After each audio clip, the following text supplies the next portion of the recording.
Hello, welcome to another edition of the Pace Report. I'm Brian Pace reporting live here at the Blue Note here in New York City. Tonight, the Revelations featuring Tre Williams is performing selections off their brand new record. And the beautiful thing about Tre Williams, as well as the group, is that they're really going back to the origins of where rhythm and blues started and evolved into soul music in the late 50s through the 60s. And I'm talking Tre's voice really is dynamic. I mean, he's going back to like that gritty David Ruffin, O.V. Wright, Wilson Pickett style, and the band plays just like the Stax rhythm section. And in fact, their brand new record was recorded at Royal Studios, the home of High Records and Willie Mitchell. And if you remember, that studio produced some of the legendary Al Green records as well as Syl Johnson. Tonight we're going to sit down and talk about the origins of this group, how they are carrying out the lineage of soul music, and also we're going to talk about Tre's foray into soul music. He started off as an R&B singer back in the likes of Nas, the Wu-Tang Clan, and the Lox in the hip-hop vein, and tonight he segued full forward into soul.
Was that out there tonight?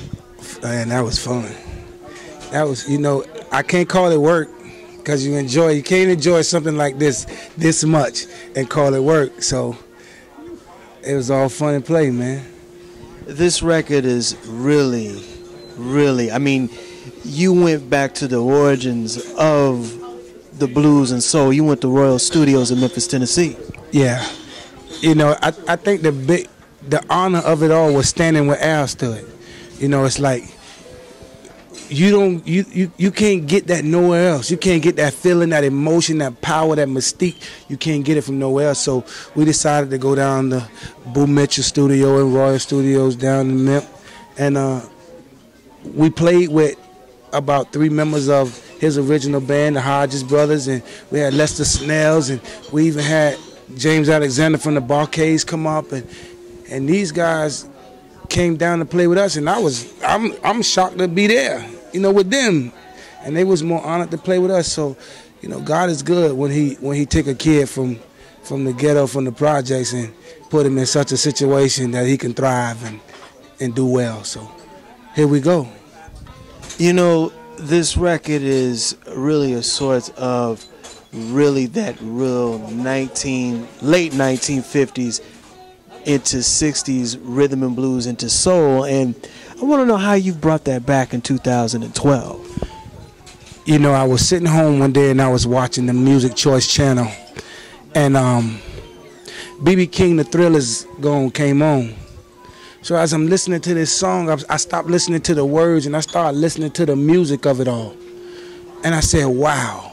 I said, imagine if I could take that sound and bring it into 2011, 2012. How would that sound? Like, no one's doing it. So I decided that I wanted to do that.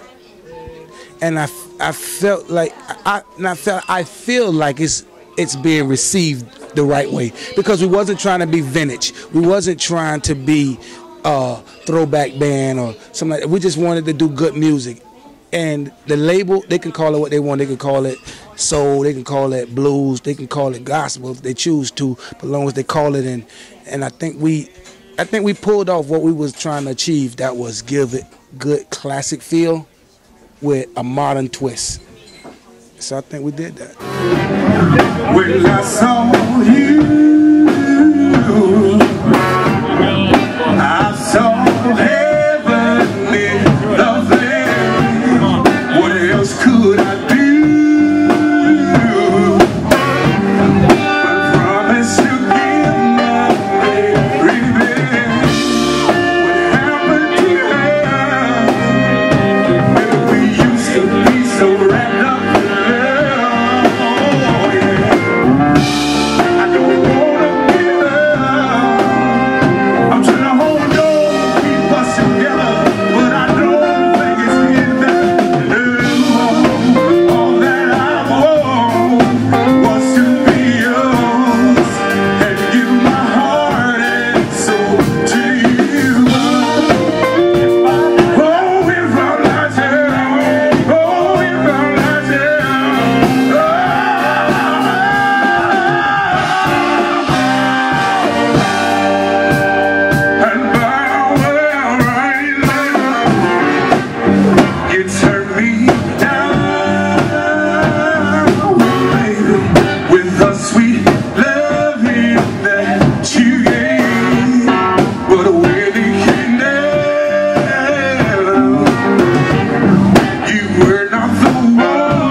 Started in Daytona Beach, Florida, and you must, and we know you started in the church.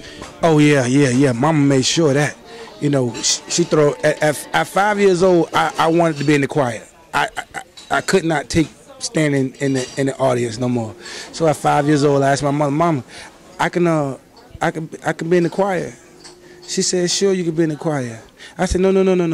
I want to be the one with the microphone that stand in the front. And she said, you're not afraid? I said, no. I remember it was like it was yesterday. I said, no, I'm not afraid. So she said, okay, when they go to choir rehearsal, I'm gonna tell Miss Nellie, God bless, rest her soul, I'm gonna tell Miss Nellie to let you try it. And if you do it, you can sing in the choir. And they gave me that microphone, and from then on I knew it was meant for be in my hands. And you know, the roots. That's what my mama told me, that if you're gonna sing, make it believable. Make you believe it, they'll believe it. Sing from your heart, because if you can't do that, it's generic. It's not real, and people will figure that out quick. So I said that every song I sing, I was gonna give it my all. That's why certain songs I can't write, or certain songs I can't sing, you know, because it's not real to me. But I try to give the people what's real from me to them, and I think that's the best way to give a genuine song, to give a genuine record and a good CD, you know. So that's, the church is basically my platform, man.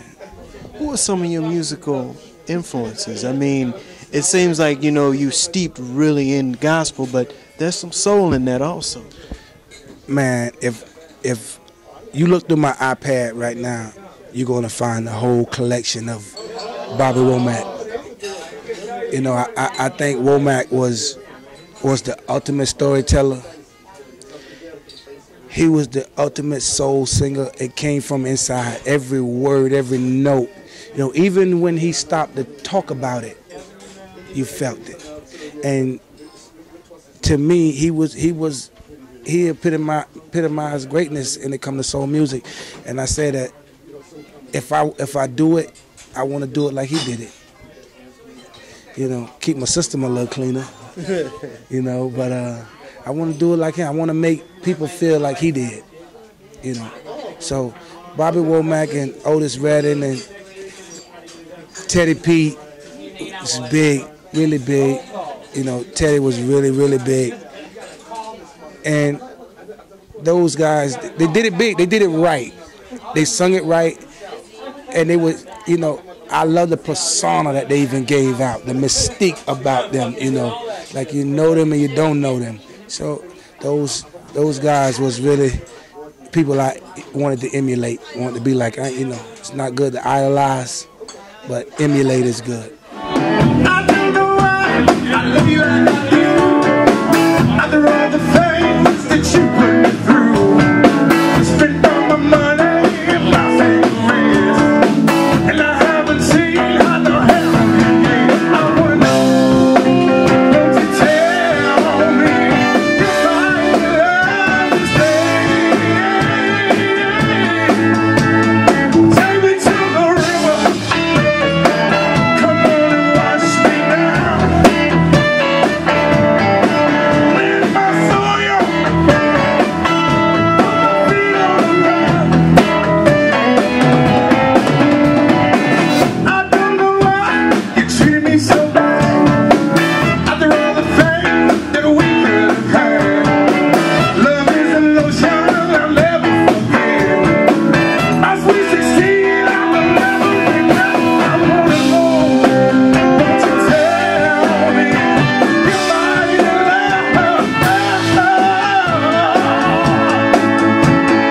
Take me to the river. Come on and wash me down. Let my soul put my feet on the ground. The Revelations is really not a throwback band. You guys are really playing soul music.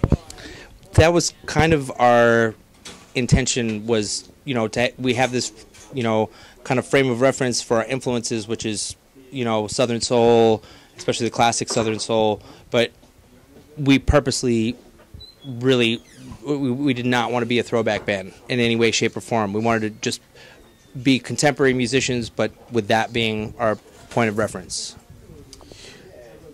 The music, I mean, this has got to be a very, very structured and very difficult, because you're dealing with horns, you're dealing with Tre's songwriting, and then you're dealing with putting it all together. But, you know, that's one of the positive things about this crew of people, that we have. The talent pool is really deep, so it makes it much easier to put things together. And it's kind of why we knew when we first started working together that this was something really special, because it had all those elements where whenever we would get together, just things would fall into place. You know, it wasn't trying to force the issue or, you know, have to fit a square peg in a round hole. It just worked. So that makes it a lot easier. Because, you know, I'm listening to the CD and I'm watching you guys live, and I'm like, these white boys are something else. I mean, these guys are authentic. The first time somebody said that to us. No, but I'm serious because, you know, when I think of soul records, you know, I think of Ardent Studios, and I also think of Fame Studios. You know, Rick Hall and the guys down at Muscle Shoals. I mean, those guys did the Wilson Pickett and you know, Mel and Tim, and you guys are really. And we've gotten to work with some of the, you know, the guys from, like, for example, James Alexander from the Barkays played on our record, on our newest record. We have Charles Hodges and Teeny Hodges on our record, Lester Snell from Stax band and Isaac Hayes' band. So, I mean, that's the biggest blessing, is getting to work with those guys and having them acknowledge that what we're doing is legit. You know, because we're, you know, again, we want to pay tribute to the spirit of the music, but also inject ourselves and, you know, being the musicians of our age that we are, put that into it, you know. Now I thought I was good, had my feet on solid ground.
Tell me how this partnership with the Revelations came into fruition, because you started off R&B and hip hop, and now you segue back to the roots.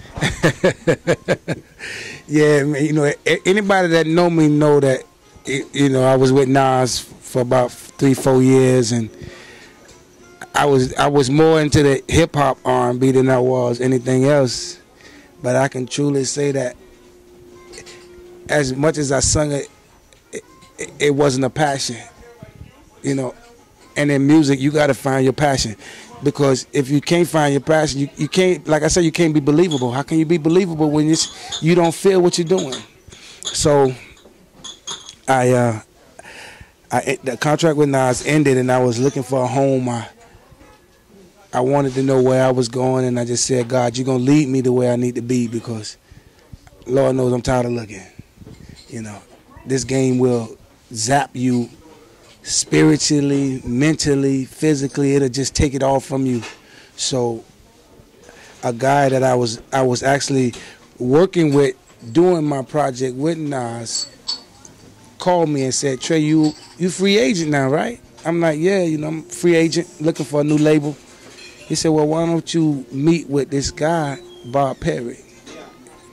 So I went up, I said, cool. So I went and met with Bob, and we sat down, and he kept it 100% real with me and told me, Tre, I can't promise you nothing. But if you work hard and we work hard together, we'll come up with something. So we started recording some other stuff, regular R&B stuff. So I said, Bob, listen, I need a live band. I need a live band. I have some songs I want to get out. And I really didn't think he was going to really go out and get a live band. He said, all right, yeah, we'll get it. Well, the next day I came in the studio, it was a live band there, the Revelations. There wasn't the Revelations at that point. We was just trying to figure out what we was doing, and we laid the first song, I Don't Want to Know, and I turned around and looked at them and said, fellas, this is special. This is home. And here we are, right here, right now, still doing it. And I think I knew, and I never wanted to be a part of a band. I never wanted to, I always felt like I could carry my own weight. Didn't want to be responsible for others and the mistakes they made, or, you know, I didn't want to carry no ship. But when God puts something in your path and says it's for you, then it's for you. So you can try to go around it, you could try to go over it, but it's still going to be right there, and it was right there. So, and I'm glad, I'm happy to be here, and I think that's where I belong. Because, you know, it goes back full circle what we saying, R&B, because you look at Billy Ward and the Dominoes, and they brought out Clyde McPlatter and Jackie Wilson. And then you look at Harold Melvin and the Blue Notes featuring Teddy Pendergrass. And now we're in 2012, and we're the Revelations featuring Tre Williams. You know, I thought about that all the time. I always think about Harold Melvin and the Blue Notes. And, you know, and I hope and pray that I can spin off like Teddy. You know, I want to be with the band for as long as possible, man. I want to work it right. You know, so many times we get a situation like this and we're ready to jump ship as soon as we get some type of success, and you don't have to. You realize that you have to start all over again to build that momentum back up again. So I want to stay with this as long as they'll have me here, and as long as we can thrive and grow together. And I want to be right here. And I think we got something special here. Because the band, you know, a lot of people ask me about me, but the band is incredible. You know, the band is another level. You're talking about Wes, got to be one of the greatest guitar players I ever heard. Gintis is flawless on the drums. You know, we got Ben and Pablo. You know, we really, really found ourselves putting together a mean stick. And it's working. You know, it's like being in a ship, and all the oars is rolling the same way, and that's what you want. You want all the oars to roll the same way, and we're doing that. I sit yourself down, girl, and talk to me. Just tell me what's on your mind. Don't keep on telling me everything's okay. 'Cause if it was, you would be crying. You've been tossing and turning me asleep lately, and walking around pouting all day long. Now how in the hell you expect me to understand, babe, when I don't even know what's wrong? Hey, let's straighten it out. Hey, baby, let's straighten it out. No, baby, let's straighten it out. Can we sit down? Can we talk a minute? That'll do it again for another edition of the Pace Report, reporting live here at the Blue Note. I'd like to personally thank the Revelations featuring Tre Williams for their time, as well as the staff and management here at the Blue Note. As always, please visit my website, www.thepacereport.com, for my weekly column as well as my past segments. Until next time, remember, if it's in the groove, it'll make you move. Until next time, peace. That you put it